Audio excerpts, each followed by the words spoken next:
Uh, most of the time, you can get a history of somebody in the family. Not everybody who has asthma knows that they have asthma. I didn't know I had wheezing until I came down here and drove behind a hay truck. And all that stuff blowing around, and I'm hunkered down in my car and turned the air conditioner off, and by the time I get on the other side of it, I've lost my voice and I'm coughing for the next day or so. So it depends a lot on your exposure to allergen. And I thought that, oh yeah, I have a cousin who had bad asthma who was hospitalized a lot. And maybe some of the coughing spells that I had in the cold weather back in Rochester, New York, those may well have been triggered asthma symptoms in me. So some of it's learned later than others. The genetics we are finding single genes now. There is one gene that's kind of interesting. It's called chitinase, and it's supposed to chop up little pieces of chitin that get into your lung. And patients who have a defective chitinase gene seem to have more trouble with particular kinds of asthma, ones that are caused by mites and things like that. Pieces of the bug should be digested if they're inhaled in the dust, but these patients don't seem to have that enzyme. That's only 1 or 2% of patients with asthma. We have at least a decade before we can figure out maybe even a quarter of the genetic lesions that predispose us to asthma. There's a difference between city and country. I don't need to elaborate on that.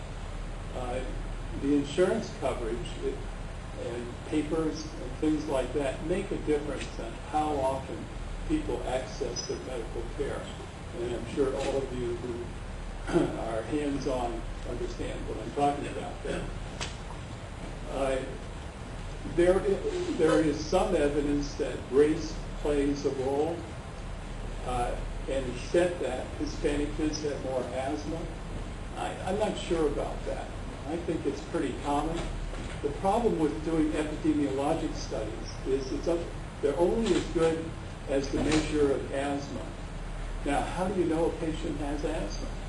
Well, you look at the chart, you look at the ICD codes. It may be that there are patients out there who have asthma who have not been diagnosed.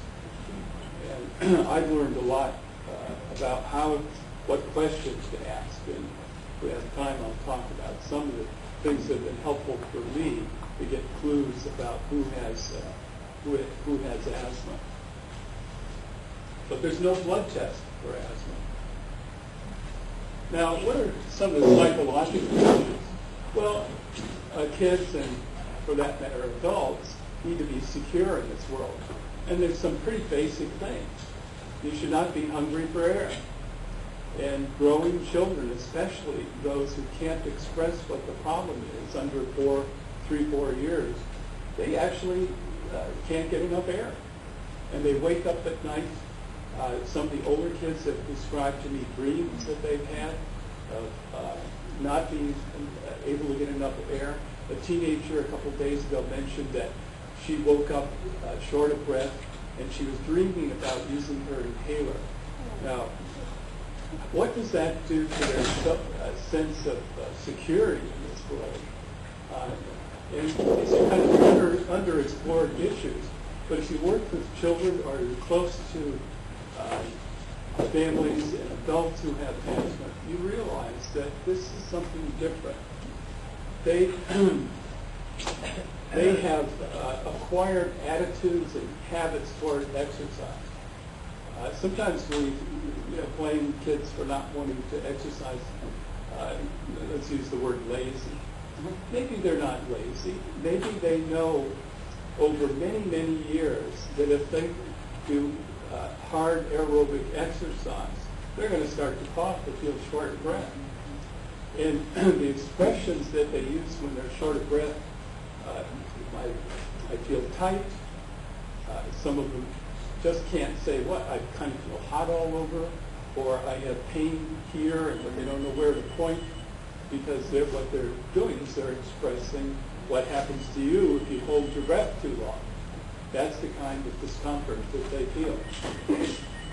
And in the long run, aerobic physical activity is very important to your cardiovascular health, your sense of well-being, if you will, even bone density. If you don't exercise, your bones are going to be softer, and especially in the first 20-some years of life when bone density is being laid down. Children who don't exercise don't have as much calcium in their bones. And no matter how much calcium you take, if you don't exercise, it's just going to come out somewhere. It isn't going to go to the bones. People in this room a couple months ago, we had a conference about how much calcium is necessary in the diet. Well, maybe not that much. It may be that it's way more dependent on how much physical activity we have than how much calcium intake there is. That's sort of another story.